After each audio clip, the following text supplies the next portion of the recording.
Interval run இந்த மாதிரி ஒரு சம்பவம் போகணும்னு சத்தியமா எக்ஸ்பெக்ட் பண்ணல. ரொம்ப நாள் கழிச்சு இன்டர்வல் ரன் ஓடலாம்னு நானும் நம்ம நண்பரும் வந்திருந்தோம். அதுக்கு முன்னாடி இன்டர்வல் ரன்னா என்னன்னு தெரியாதவங்களுக்கு சிம்பிளா ரெண்டே ஒரு சொல்றேன். ஒரு குறிப்பிட்ட டிஸ்டன்ஸ் வரைக்கும் உங்க மேக்ஸிமம் பொட்டன்ஷியல் யூஸ் பண்ணி நிக்காம ஓடிட்டு ஒரு சின்ன பிரேக் எடுத்துட்டு திரும்ப இதை ரிப்பீட் பண்றதுக்கு பேர் தான் இன்டர்வல் ரன். அந்த மாதிரி நான் இன்னைக்கு செட் பண்ண ட்ரைனிங் பிளான் என்னன்னா 400 மீட்டர் 1 நிமிஷம் 45 செகண்ட்ல 8 தடவை ஓடணும். அண்ட் ஒரு செட்டுக்கும் 1 நிமிஷம் பிரேக் விடலாம்னு சொல்லி பிளான் பண்ணிருந்தேன். ரன் கிளம்புறதுக்கு முன்னாடி ஒரு அஃப்ரெஷ் மட்டும் குடிச்சிட்டு நேரம் நம்ம ரன்னிங் பாட்டு கிளம்பிட்டோம். பாட்டுக்கு போய் கொஞ்சம் வார்ம் அப்லாம் பண்ணிட்டு இருந்தோம். ஏரியா டாகேஸ் எல்லாம் ஒட்டு மொத்தமா சுத்து போடலாம்னு சொல்லி பிளான் போட்டானுங்க.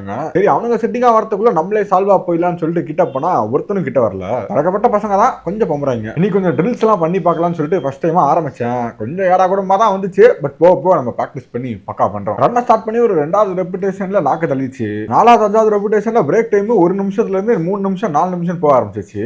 ரெஸ்ட் டைம் அதிகமா போனா போது 8 ரெப்புடேஷன் நான் முடிச்சா போதும்னு சொல்லிட்டு தம் கட்டு முடிச்சாச்சு. நம்ம ரன்னை முடிச்சு கிளம்பணும் தெரிஞ்சிச்சு போல பாய்ஸுக்கெல்லாம் திடீர்னு பாசம் கொஞ்சம் அதிகமாயிடுச்சு. கடைசியா ஒரு 1 கிலோமீட்டர் கூட ரன்னோட இன்னைக்கு ரன்னா முடிச்சாச்சு. மீண்டும் ரன் பிளாக்ல சந்திப்போம்.